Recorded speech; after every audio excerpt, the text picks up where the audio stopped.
O RGPD é o Regulamento do Parlamento Europeu e do Conselho, datado de 27 de abril de 2016, relativo à proteção das pessoas singulares no que diz respeito ao tratamento de dados pessoais e à livre circulação desses mesmos dados, ao qual nós normalmente designamos de Regulamento Geral sobre a Proteção de Dados, o RGPD. Na prática, o RGPD é a uniformização de uma norma europeia que já existia desde uma diretiva europeia que já existia desde 1995 e de um conjunto de leis nacionais, em Portugal, por exemplo, desde 1998, e o objetivo, no fundo, é criar uma norma a nível europeu de forma a que os dados pessoais possam ser tratados uniformemente em todo o espaço europeu. Isto independentemente depois de cada um dos países poder legislar nacionalmente de forma a adaptar o regulamento às suas realidades. Mas na prática, o RGPD é isso mesmo. É uma norma europeia transversal com vista a tratar dados pessoais de pessoas singulares.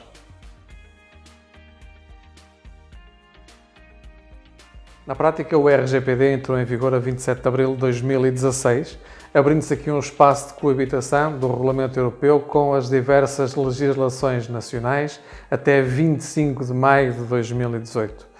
Falou-se muito qual seria o prazo de transição. Bem, o prazo de transição estabelecido é este período de coabitação, entre 27 de abril de 2016 e 25 de maio de 2018.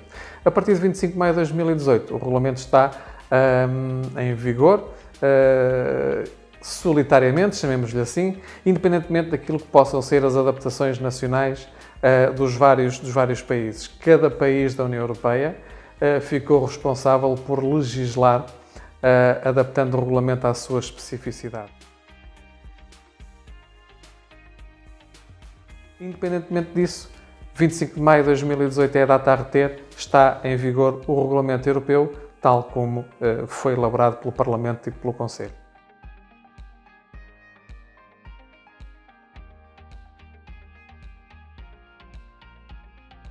O regulamento é de aplicação plena retroativamente, chamemos-lhe assim, ou seja, todos os dados, independentemente da data em que foram recolhidos, são abrangidos por este regulamento. É óbvio que, não se conhecendo a legislação antiga, todo o trabalho de adaptação à nova legislação vai ser um trabalho mais moroso e mais pesado. De qualquer forma, é algo que tem que se fazer.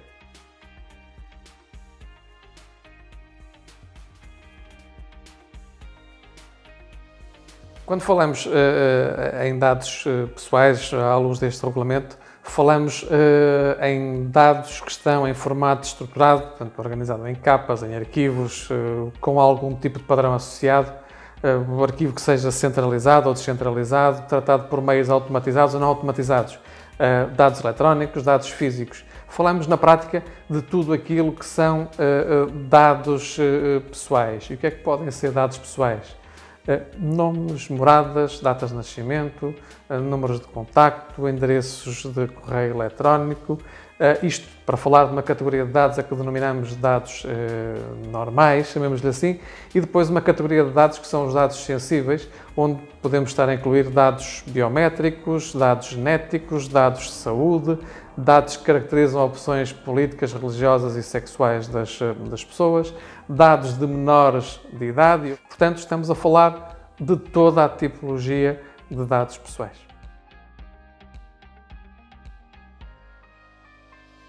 Pelo RGPD estão abrangidas todas as organizações de todos os setores de atividade. Na prática, podemos dizer que não há exclusões. São empresas, são entidades do setor social, são entidades públicas e privadas, grupos de empresas. Não há aqui qualquer tipo de restrição de dimensão ou de área ou de setor de atividade ou de volume de negócios até. A este propósito, costuma fazer-se aqui uma ligeira confusão quando estamos a falar do encarregado de proteção de dados. Aqui sim, o encarregado de proteção de dados, que é aquela figura que dentro da organização terá a responsabilidade, grosso modo, de controlar a implementação, de sugerir medidas, de apoiar a estrutura de decisão na tomada de medidas com vista à correta aplicação do Regulamento Geral de Proteção de Dados.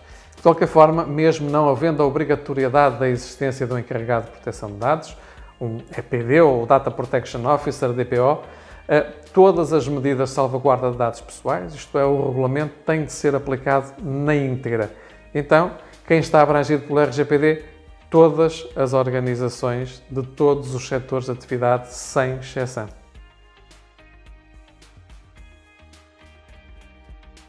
Quem vai fiscalizar a aplicação do Regulamento Geral de Proteção de Dados, no caso português, é a Comissão Nacional de Proteção de Dados, a CNPD.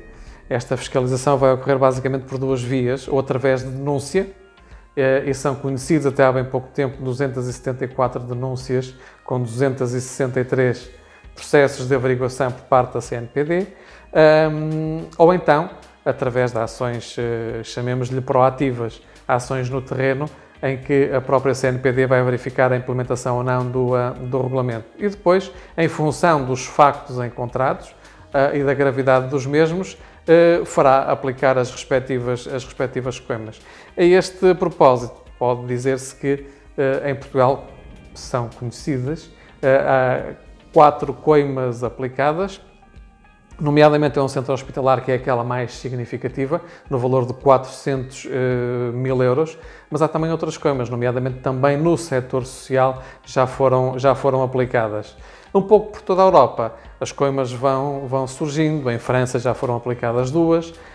Muito recentemente conheceu-se uma nova, os meios de comunicação social fizeram avançar uma nova situação de coima, desta vez aplicada em Espanha à La Liga. Portanto, isto significa que em todo o espaço europeu, incluindo em Portugal, o regulamento está a ser controlado pelas autoridades de controlo nacionais e as situações de infração estão a ser punidas e severamente punidas. Aliás, este é um dos principais argumentos do regulamento, uma das principais forças do regulamento, que são as pesadas coimas aplicadas a quem infringe as normas.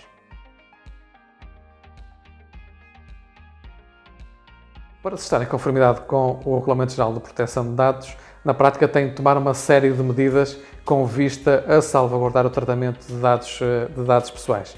Desde logo é fundamental que todos na organização estejam sensibilizados para o regulamento, saibam o que é e o que os espera sob o ponto de vista do tratamento de dados pessoais. Depois é fundamental conhecer todo o tipo de dados pessoais que nós trabalhamos na organização. Quais são, como recolhemos, quem nos trata, quem acede a ele, que tratamento é que nós lhe fazemos, como é que ele está arquivado, como é que não está arquivado, que suporte documental nós temos, isto é, como é que recolhemos, se é em formato de papel, se é online.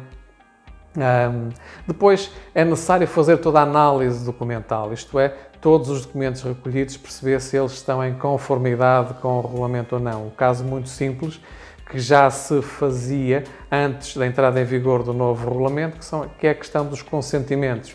Se eu já tinha uma declaração de consentimento assinada para tratamento de dados pessoais, antes da entrada em vigor do novo regulamento, como é que ela está? Adequa-se às novas normas ou não se adequa? Se não se adequa, vamos alterar declarações de cedência de imagem, regulamentos internos, etc.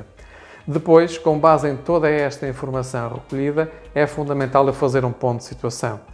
Um ponto de situação que na prática vai evidenciar todo o levantamento que fiz, as situações que estão corretas e as situações que tenho de alterar.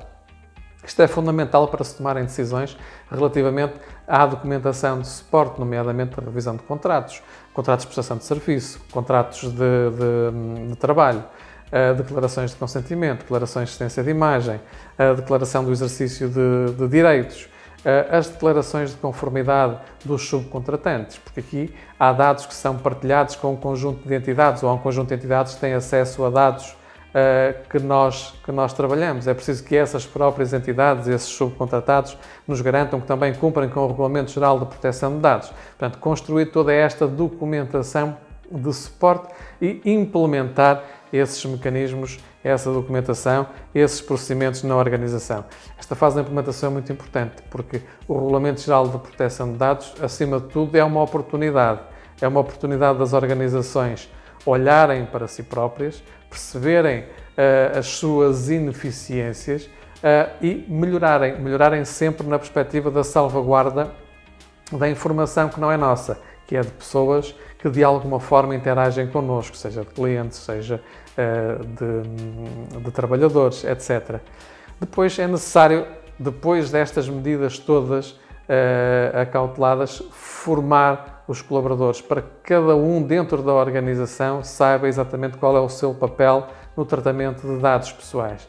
E depois, isto é sempre um processo inacabado, ou seja, é necessário monitorizar constantemente a implementação. Para quê? Para perceber o que é que nós estamos a fazer, se estamos a fazer bem, se temos de melhorar. Porque este é um processo de melhoria constante, de melhoria contínua. É um processo em constante movimento, em constante mutação. Portanto, é fundamental monitorizar para rapidamente corrigir aquilo que há de corrigir. Ou seja, para melhorarmos continuamente o nosso processo de tratamento de dados pessoais.